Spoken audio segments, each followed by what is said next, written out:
My name is Eris. I am the co-owner of Awl Together Leather, and I have been a professional leather worker for 5 years. Awl Together Leather is Canada's first queer-owned cobbling shop. Today I'm going to walk you through how we restore a faded and poorly redyed Dior handbag. This is our client's handbag. She brought it in because she had previously tried to redye it at a different shop that did not strip the dye properly. When you look at this bag, you can see that it is grey, the handles are poorly warped and chipped.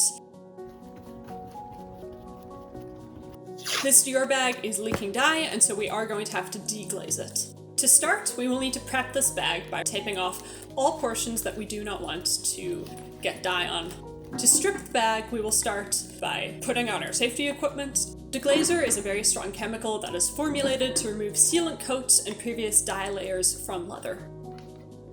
We will deglaze the bag by going in small circles with a medium rough sponge to get the previous dye off and the previous sealant coat off.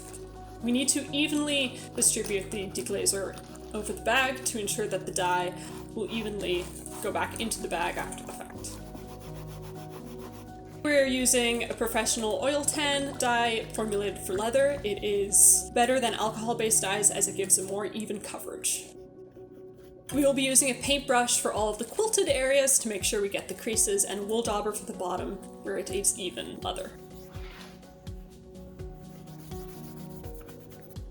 We're using a large flat bristles paintbrush to make sure that our strokes are wide and even, making for a uniform color.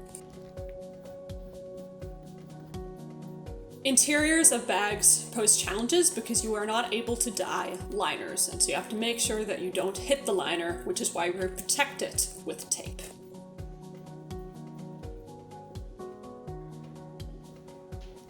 The handle's edges are too badly cracked to be restored, and the handles themselves are bleeding so much dye that we do not think we can successfully prevent dye from bleeding out of them in the future.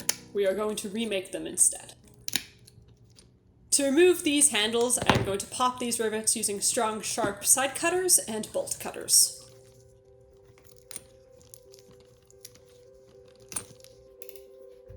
To make the leather strap, I'm going to cut a piece of leather,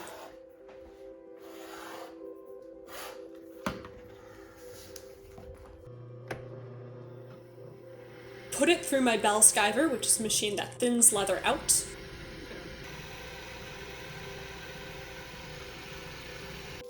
glue that piece and wait for that to dry,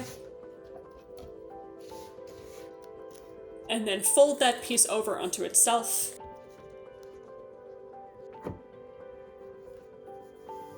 I am going to use a seam roller to fold these edges to make sure that they become uniform and even in a new strap.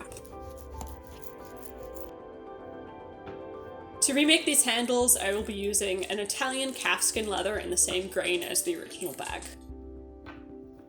I am going to use the old handle as a stencil on my leather to make sure the shape stays the same. I am going to trace the base of the handles onto a leather board for structure, and a top layer of leather.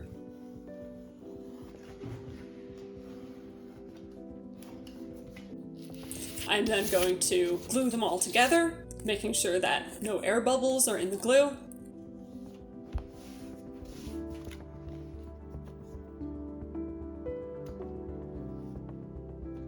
To make even, clean edges, we are going to use an X-Acto knife and a corner punch.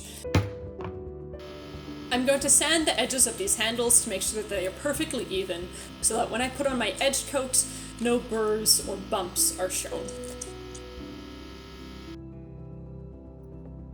To put on the edge coat, I'm going to be using a roller inkwell and a roller pen to make sure it is evenly distributed.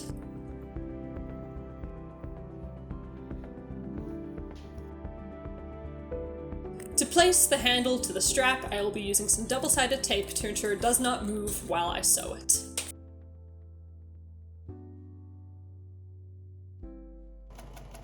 I'm going to be sewing this handle together using an industrial walking foot machine, which evenly pulls the leather along to make sure the stitch lengths are all the same.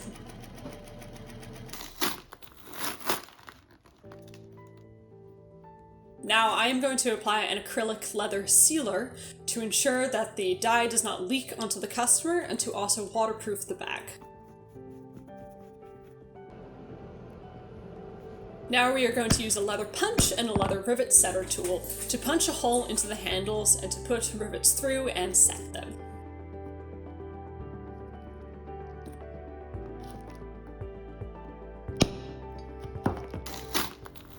To finish the bag, I'm going to remove all the tape and then buff it using a true horsehide brush, which will even out the shine and the gleam of the bag.